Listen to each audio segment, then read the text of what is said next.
അപ്പോൾ അങ്ങയുടെ സ്വന്തം തട്ടകത്തിലാണ് കലോത്സവം. അപ്പോൾ കുറച്ച് കൂടുതൽ സ്നേഹം ഇത്തവണത്തെ കലോത്സവത്തോട് ഉണ്ടാവോ?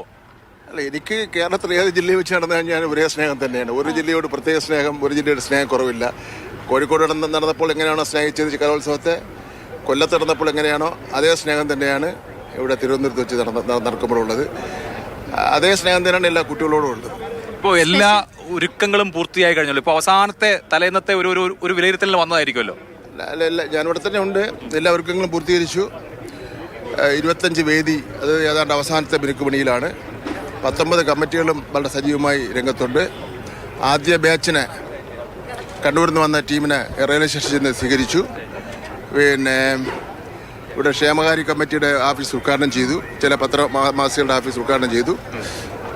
ഈ ശ്രീകണ്ഠൻ നായരാണ് ഈ ട്രോഫി, ചിറയൻകീഴ് ശ്രീകണ്ഠൻ നായർ ട്രോഫിക്ക് രൂപകൽപ്പന ചെയ്തത്. ശ്രീകണ്ഠൻ നായർ ഇപ്പോൾ 82-83 വയസ്സായി, നല്ല പ്രായം ചെന്ന് ആരോഗ്യ പ്രശ്നങ്ങളുണ്ട്. അദ്ദേഹത്തിൻ്റെ വീട്ടിൽ ചെന്ന് ഞാൻ സന്ദർശിച്ചു. ഇപ്പോൾ അവിടെ നിന്ന് തിരിച്ചു വരികയാണ്. അദ്ദേഹത്തിന് ട്രോഫി കണ്ടാൽ കൊള്ളാമെന്നുണ്ട്. അദ്ദേഹമാണല്ലോ സ്വർണ്ണക്കപ്പ് രൂപകൽപ്പന ചെയ്തത്. അപ്പോൾ സമാപന സമ്മേളനത്തിന് ഞാൻ അദ്ദേഹത്തെ ക്ഷണിച്ചിട്ടുണ്ട്. വന്ന് ആ സ്വർണ്ണക്കപ്പ് ഒന്ന് കണ്ട് ഒന്ന് തൊട്ടേശ്വരം എനിക്ക് പോകണമെന്ന് അദ്ദേഹം പറഞ്ഞു. അതിനുള്ള അവസരം ഉണ്ടായി കൊടുത്തിട്ടുണ്ട്.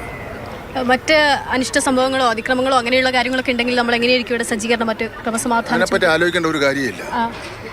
ഇത് അങ്ങനെ അതിക്രമങ്ങളും ആക്രമണങ്ങളും ഒന്നും ഉണ്ടാവുന്ന നാടല്ലോ നമ്മുടെ നാട്. കലയുടെ ഉത്സവം നമ്മുടെ നാട്ടിൽ അങ്ങനെയൊന്നും ഒരിക്കലും ഉണ്ടായിട്ടില്ലല്ലോ. അങ്ങനെ നമ്മുടെ നാട്ടിൽ അങ്ങനെ കലാപം ഉണ്ടായ കാലഘട്ടത്തിലൊക്കെ തന്നെ അതിനെ പ്രതിരോധിക്കാൻ വേണ്ടി വലിയൊരു ശക്തി ഉണ്ടല്ലോ കേരളത്തിൽ. അതൊന്നും ഇവിടെ അതിനെ സംബന്ധിച്ചുള്ള ചിന്തിക്കുകയേ വേണ്ട. എങ്ങനെയാണ് സഹോദരി അങ്ങനെ ചിന്തിച്ചത് എനിക്ക് മനസ്സിലായിട്ടില്ല. അങ്ങനെ ഒരു ചിന്തയുടെ കാര്യമേ ഇല്ലല്ലോ. നമ്മുടെ ഇതിപ്പോൾ 63 ഒരു കലോത്സവത്തിൽ ഒരു പ്രശ്നം ഉണ്ടായിട്ടില്ലല്ലോ. അതുകൊണ്ട് ഉണ്ടാവേണ്ട കാര്യമില്ല.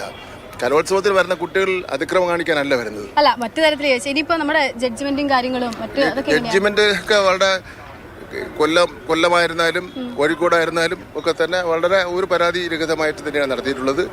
ഇപ്രാവശ്യം പരാതി രഹിതമായി നടത്തുന്നതിന് വേണ്ടിയുള്ള എല്ലാ സംവിധാനങ്ങളും ഒരുക്കിയിട്ടുണ്ട്.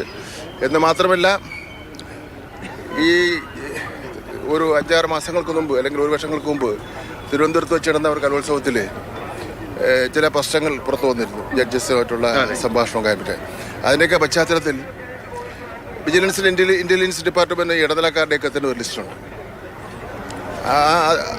അതിൻ്റെ അടിസ്ഥാനത്തിൽ ഒരു ഗവൺമെൻറ് എന്നുള്ള നിലയിൽ ആ 2 ഡിപ്പാർട്ട്മെൻറ്റിൻ്റെയും മുഴുവൻ കഴിവുകൾ ഉപയോഗിച്ചുകൊണ്ട് ഉള്ള നിരീക്ഷണത്തിലാണ് ജഡ്ജിമാരും ഈ പറഞ്ഞ ഇടനിലക്കാരായി നമ്മൾ വിളിക്കുന്ന ആൾക്കാരാണ്. ജഡ്ജസ് ഒരു സർവൈലൻസിലാണ് അവരെല്ലാവരും.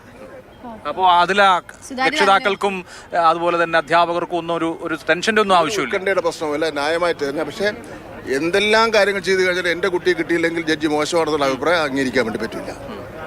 തീർത്തും സുതാര്യമായിരിക്കും എല്ലാ കാര്യവും സുതാര്യമായി. ഇപ്പോൾ ഈ അവസാന വട്ടം ഒന്നുകൂടി കറങ്ങി വരുമ്പോൾ ഇപ്പോൾ സ്റ്റേജിന്റെ പണി എല്ലാം കഴിഞ്ഞു. എന്താണ് ഇപ്പോൾ നാളെ ഇനിയിപ്പോൾ എല്ലാവരെയും വെൽക്കം ചെയ്യാൻ തിരുവനന്തപുരം ഒരുങ്ങി കഴിഞ്ഞിരിക്കുകയാണ്. നാളെ കൃത്യം 9:45 മുഖ്യമന്ത്രി ഇവിടെ വന്നിറങ്ങും. 9:45 വന്നിറങ്ങിക്കഴിഞ്ഞാൽ സ്വാഗതഗാനം ആരംഭിക്കും. സ്വാഗതഗാനം പാടുന്നതിന് വേണ്ടിയുള്ള കുട്ടികൾ റെഡിയായി വന്നിട്ടുണ്ട്. കലാമണ്ഡലത്തിലെ വിദ്യാർത്ഥികൾ. ഞാൻ അത് കാണാൻ വേണ്ടി പോയിരുന്നു രാവിലെ. അവരിവിടെ വന്നു. അവരുടെ ഫൈനൽ റിഹേഴ്സൽ കഴിഞ്ഞു. എങ്ങനെ ഉണ്ടായിരുന്നു? നന്നായി. എല്ലാ കേരളീയ കലകളുടെയും സംയോജനം ഉണ്ട് അതിൽ. ഒരു ലക്ഷങ്ങളും കൊടുക്കേണ്ടി വന്നില്ല. അവരെ ഇത്ര സന്തോഷത്തോടുകൂടി വന്ന കലാമണ്ഡലത്തെ ടീച്ചർമാരും അതുപോലെ ആത്മാർത്ഥമായിട്ട് കുട്ടികൾ കളിക്കുന്നതായിട്ട് എനിക്ക് തോന്നി. വളരെ വളരെ ആത്മാർത്ഥമായിട്ട്. ഇത്രയും കഴിവുള്ള കുട്ടികളും ടീച്ചർമാരും ഉള്ളപ്പോഴാണ് നമ്മൾ വേറെ ചില ആൾക്കാരെ അന്വേഷിച്ച് പോയത് വളരെ മോശമായി പോയി എന്നുള്ള. സെലിബ്രിറ്റികളെ അന്വേഷിക്കേണ്ട കാര്യമില്ല, ഒരു കാര്യമില്ല. ഈ കുട്ടികൾ വലിയ സെലിബ്രിറ്റീസാണ്, ഒരു തർക്കവും വേണ്ട. അവര് വേഷമിടാതെ സാധാരണ ഇതിലാണല്ലോ അത്. എന്നിട്ട് പോലും എത്ര മനോഹരമാണ്. എല്ലാ കേരളീയ കലകളെയും ഗോത്രകലകളെ അടക്കം സംയോജിപ്പിച്ച് കേരളീയം എന്ന ഒരു നൃത്തശില്പമാണ് ഞങ്ങൾ കുറെ കണ്ടു. ഗംഭീരമായിട്ടുണ്ട്. അപ്പോൾ അത് കഴിഞ്ഞാൽ ഉദ്ഘാടന സമ്മേളനം ആരംഭിക്കും. മുഖ്യമന്ത്രി തിരുവനന്തപുരത്തോടുകൂടി സമ്മേളനം കലോത്സവം 63ാമത് കലോത്സവത്തിൻ്റെ കലോത്സവം ഉദ്ഘാടനം ചെയ്തതായി പ്രഖ്യാപിക്കും. പിന്നെ തുടർന്ന് അങ്ങോട്ടുള്ള 5 രാപ്പകലുകൾ തിരുവനന്തപുരത്തെ സംബന്ധിച്ചും കലാകേരളത്തെ സംബന്ധിച്ചും ശരിക്കും വളരെ ഏറ്റവും മനോഹരമായ ദിവസങ്ങളാണ്. 13,000 പേര് മറ്റോ രജിസ്ട്രേഷൻ നടത്തിയിട്ടുണ്ട്. ഇനി കുറേ അപ്പീലുകൾ വരും. അത് അപ്പീലുകൾ ഒരുപാട് അപ്പീലുകളുണ്ട്. ഇനി അത് കുറച്ച് സമയം അപകരിക്കും. എന്തായിരുന്നാലും കൃത്യസമയത്ത് തന്നെ തീർക്കുന്നതിന് വേണ്ടിയുള്ള പരമാവധി പരിശ്രമമാണ് നടത്തുന്നത്. പുത്തരിക്കണ്ടത്ത് പാചകപ്പുരയും റെഡി ആയിട്ടുണ്ട്, പഴയടം എത്തിയിട്ടുണ്ട്. രാവിലെ ഞാൻ ചെന്ന് പാരവെച്ച് നടത്തിയിരുന്നു രാവിലെ, അതും കഴിഞ്ഞു. സ്പെഷ്യൽ ഉണ്ടാവോ ഇത്തവണ തിരുവനന്തപുരത്തിന്റെ ടേസ്റ്റ് ഒക്കെ ഉണ്ടാവോ? എങ്ങനെയാ? അല്ല, വെജിറ്റബിൾ ഫുഡാണല്ലോ, വെജിറ്റേറിയൻ ഫുഡാണല്ലോ. ആ വിവാദമൊക്കെ വിട്ടല്ലേ, വെജ് വേണോ നോൺ വെജ് വേണോ എന്നൊക്കെ ഉള്ളതൊക്കെ ഇനി വേണ്ടല്ലോ. കലാമത്സരത്തിന് വെജിറ്റേറിയനും കായിക മത്സരത്തിന് നോൺ വെജിറ്റേറിയൻ.